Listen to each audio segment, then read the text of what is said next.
Destiny Rising has a problem. Well, a few actually. You know it's going to be a serious video when the intro plays first, right? Or a twid. Either way. Anyways, I wanted to wait until a few days after the weekly reset following Season 1's release to play and kind of gauge things and collect my thoughts before making this video. Reason being, I didn't want to go off half-cocked and end up saying something only have to walk it back later. I wanted to wait until new content was out and settled before I actually spoke to any of my concerns, but now that we're here in week 2 and I've got a good idea of what we're looking at here, I think there are some things we need to address. Look, I love the game, and I'm having a lot of fun, but there are some glaring issues that just can't be ignored. This type of content isn't usually my style, so I don't really have anything like a good segue prepped or anything like that, so I don't know, here we go, I guess. First off, Lumia leaves. Lumia leaves are not plentiful enough. There are a lot of resources you can purchase using Lumia leaves, and yet there are nowhere near enough sources of attainment in the game. Other games use events to offer currency as rewards, and it's possible Destiny Rising may do that in the future too, but for now, the first event is out, and there are approximately 0 new sources of Lumia leaves. The only sources that you have at present are Calamity Ops, the Expanse, one time only for the first 20 level chunks, Triumphs, and weekly maintenance. That's about it. The worst part is that the Calamity Ops payouts occur once every 15 days. So while your positioning in Calamity will determine your payout, and the payouts are typically good for upper ladders, it's still not even 10 pulls earned every 15 days, even as a top 100 player in the server. Lower rungs don't even get that amount. Expert 2 will pull 900 in the unchanged zone. Lower rungs will pull even less. Other gachas guarantee their players will get a set amount of pulls per patch. The number varies, but it's not performance and placement based like Destiny Rising's system is. Not to mention, if draws was the only thing that currency was used for, that would be one thing. But there are other items in the game which you can buy for Lumia leaves. Rare items, reserve pinnacle energy, and other things entice players to dump their leaves without addressing the fact that they seem to be extremely finite at the moment. Without another way to gain leaves that's more stable, it makes things quite difficult. We need events and stable, guaranteed, repeatable sources of leaves seasonally released. Next up is resources. Gosh, I can harp on about this one probably all day. Some resources are too restrictive. Elemental fruits, mythic infusion cores, incandescent clusters, upgrade cores, exotic weapon infusion cores. These are all items absolutely required to participate in the endgame. What's worse is that all of these items can only be obtained using pinnacle energy. There are some resources where limited availability makes sense. Exotic weapon parameters, contextual datasets, superposed photons, Mobius clusters being locked down and restricted to pinnacle claimed only seems fine. But I counted up my inventory. I hold 27 different items in my inventory at the moment, of which only 9 are able to be farmed without pinnacle energy. Only one of those currencies is mythic to boot. Mythic weapon parameters, to be exact. The rest are legendary rarity or lower. The fact that we can farm out exotic weapons and exotic artifacts even after energy is gone is fantastic, but at reward level 8 there needs to be some way of farming some of these resources. Topological astatine is available through Morgren's Prey, but only in the daily pinnacle lockout. Exotic weapon and infusion cores are only available in the weekly story missions and only with pinnacle. Elemental fruits only drop from looted chests in Order Chaos or the first time you clear a branch in the Expanse, but the upper levels of weapon mastery require 24 of them, and you're maybe getting a couple of them tops per pinnacle looted run. Don't even get me started on incandescent clusters. The only place they're available to earn is Calamity Ops, and even then it's only for promotion rewards and standing rewards every 15 days. There's no other way to get them, and they're the only way to unlock Weapon Mastery level 5, as well as Signature 17 and 18 and Ultimate 17 and 18. These are vital resources in the Acclaim grind, and are near impossible to get. Unless you dump 100% of your time into a single weapon for a single character, you're also going to struggle to find mythic weapon infusion cores, as they can only be attained from looted runs of Gauntlet and or Strikes. I could go on, all day and night, but I'll save your ears and be respectful of your time. This has to change. No exceptions, no ifs, no ands, no buts. It has to change. I'm not unreasonable. I can see the reason that these resources might be limited, but my opinion is that if it's exotic level, weekly and pinnacle lockouts are probably fine, but mythic and below should be farmable in some manner on a basic rewards track.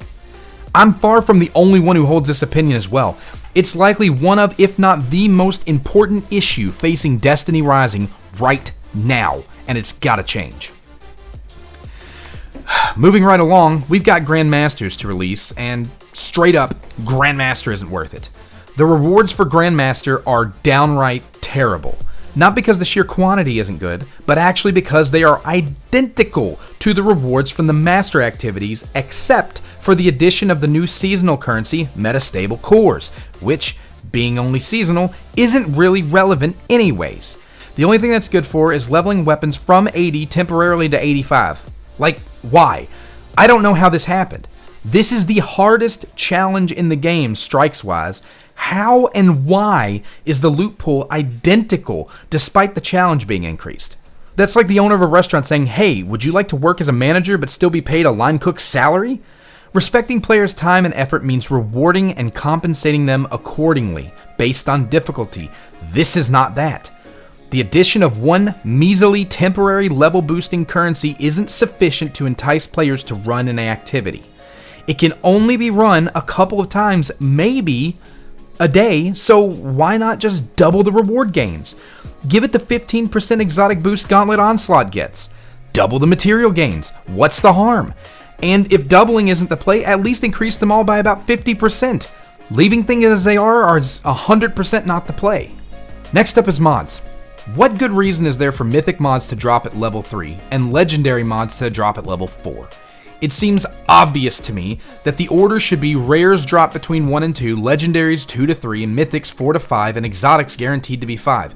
It's a terrible feeling when you get that mythic mod only for it to drop at level 3 while you're holding a level 4 legendary mod. I don't want to invest in legendary when mythic is the goal of the loot chase. That includes weapons and mods at that level. So why is it that I'm enticed to do so for power gains? Even still, I don't mind legendary mods dropping at level 4 per se, but if that's going to be the case, then mythics shouldn't be able to drop at 3. Mythics also require a lot of investment, and a special resource that's hard-gated behind Morgan's Prade's daily pinnacle use, in addition to legendary material. So why would anyone want a legendary mod with a higher level value than a mythic one? Again though, I don't mind if they go up to 4, but the floor of mythics should be at least on par with the ceiling of legendaries. Speaking of which, legendaries are utterly useless. Why? The way this game works, legendaries are essentially the new rare weapons. They're only good really until you manage to start getting mythics, then their value plummets substantially. My suggestion to the devs during the beta was to allow players to use them as infusion material at a lower XP grant rate. That way, their only purpose wasn't to be broken down and give up material. I'm doubling down on this now too, because all the materials we get for breaking legendary weapons down can be farmed on the basic rewards track. Legendaries have really lost their purpose in the game and need a bit of help to regain that functionality. I think allowing them to be used as infusion material for higher end mythic weapons is a step in the right direction for that. Then there's the sheer lack of new content. I know, Season 1 is coming off the back of Season 0, so I'm not going to harp too much on this one. The content in the game is certainly enough to sustain the player base for a little while, but if we don't start seeing content offerings akin to other gacha games offerings, it's going to be a tough situation. The mythic weapon chase, exotic artifact, exotic weapon, and leaderboard grinds will sustain the player base in the short term, but NetEase can't just release 2 character missions per patch core and call it a day for story content.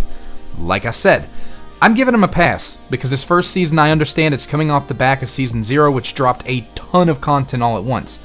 But by Season 2, if we don't start seeing more substantial offerings, the player base will start to dwindle. The longevity of the game requires variety and fresh experiences to tackle with the god-level characters you're building. Getting new character banners every month is nice, even for the uninitiated, but it doesn't amount to much if you're expected to use those characters to run the same missions over and over ad nauseum. Destiny 2 is learning that lesson the hard way presently, and the lesson has cost the majority of their players. Simply dropping a couple character quests won't cut it. There needs to be something at least close to or on par with a Wuwa patch or Honkai Star Rail patch in terms of expansion story offerings. New locations, characters, etc. to keep momentum. Were the character quests for Estella and Umiko good? Yeah, they really were. But the fact of the matter is that they only took a little bit of time to complete, and then it was right back to the same activities.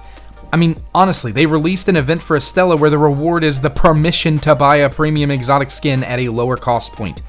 And don't get it twisted, I love that skin and cosmetic set. But the Benediction Day event is a complete and utter joke. It offers crystalline sprouts which can be cashed in to lower the cost of the skin and then converts them to crystalline blossoms which can be used to purchase cosmetics. There's just one catch. The sprouts aren't available through in-game activity. Pulling Estella will net you 10, logging in will net you 1, and acquiring Estella's mythic ornaments will net you 15. That's 26 total. Outside of that, how would one go about acquiring more event tokens? Playing the game? Beating Estella's story? Nope. Using Lumia leaves. The only reliable source of which is now the 90 per day from Tree of Light's blessing. I've never been so frustrated by something in my life. If an event is in place to allow me to purchase something and the only attainment methods of the event currency is spending either silver to buy her other skins or else Lumia leaves, which is also basically silver at this point, I consider that event an utter failure. I have no problem with Estella's exotic skin being a paid cosmetic where you can lower the price. I have a major problem with the event being geared essentially to making me spend my money and resources when both are finite. You can say I didn't have to take part or get the skin, and you're right, but man, it just looks so good. I'm not asking for the moon here either. I just think we as players want events that are a better experience than this. Make currencies earnable in-game. Don't force us to offload our future pool currency when it's extremely finite to get the really, really cool skins. Also, NetEase, why didn't we get a Gwen in a blacked out wedding dress skin? I mean, come on. That would just print money, bro. While we're talking about this, why are linear fusion rifles just terrible against some things like enemy shields but solid on others like bosses? There are a handful of weapons that just feel terrible. The IST-1 Perantha fusion rifle, the present fleet light grenade launcher, the list goes on. There are characters too that just feel completely underwhelming, like Atal and Finala. Atal's super is absolutely terrible. Most of Finala's kit isn't bad, but it's not great either. It really feels like it doesn't excel at anything in particular it's supposed to do. Shan Wei is only usable with Toaster since his only mythic fusion is garbage, and Ikora's kit ability is great, but her weapons are so bad it's completely irrelevant. It's perfectly fine to have characters fall into various tiers. Not every character is going to be an amazing SS rank character, but it just feels like Shan Wei, Ikora, and Atal have been left in the dust in a game where character and weapon combinations to tackle specific content need to be at least decent across the board. For example, if there's a Void Shield Spread Shinka activity such as the current Master Level Legendary Campaign mission, Wolf is the only other Spread Shinka and, at present, has no Void weapons. So the main character being pushed in a situation like this is Ikora, but she's so bad it's easier to tackle with Wolf without even matching shields. Now, more than ever, it's apparent how badly we need some weapon choices on characters. Basically, multiple different weapon subfamilies on characters to allow for variety and flexibility. Look, I hate making videos like this, in all honesty. I had to make posts of this nature constantly when I was playing Destiny 2, and it never brought me joy. But there's a big difference between NetEase and Bungie. NetEase has a proven track record with Destiny Rising so far of listening to their player base. Is it 100% blind obedience? No. But they did implement a lot of our suggestions from the beta, and they have been making changes week over week to address our current feedback. I'm making this video not because I'm not having fun, but instead because I don't want my fun to end. I know that NetEase can make adjustments in the interim and that Season 2 can really kick things off once the next level gets here and keep players engaged, but they have to know that we the players have a problem. So now I'm going to do something I don't usually do. I'm going to ask all of you out there, if you agree that these things are a problem, please share this video and comment in the comments section. I know I'm far from the only creator to make a video like this, but if there are enough of these videos getting enough traction, I've zero doubt in my mind that NetEase will take notice. Fixing these issues won't come in a single day, but it can be done. I'm still going to keep playing and grinding, but hopefully we get to see some momentum, and that drives the changes we as a community would like to see. Anyways, that's all from me today. Thanks for watching. I'll catch you all in the next video. Hopefully much more upbeat than this one. Also, thanks again for 500 subs. I'm so excited, you have no idea. Hopefully the next video will be a lot better. I'm working on a few different ideas, so hope to have those to you at some point this week. Have a good week, you guys.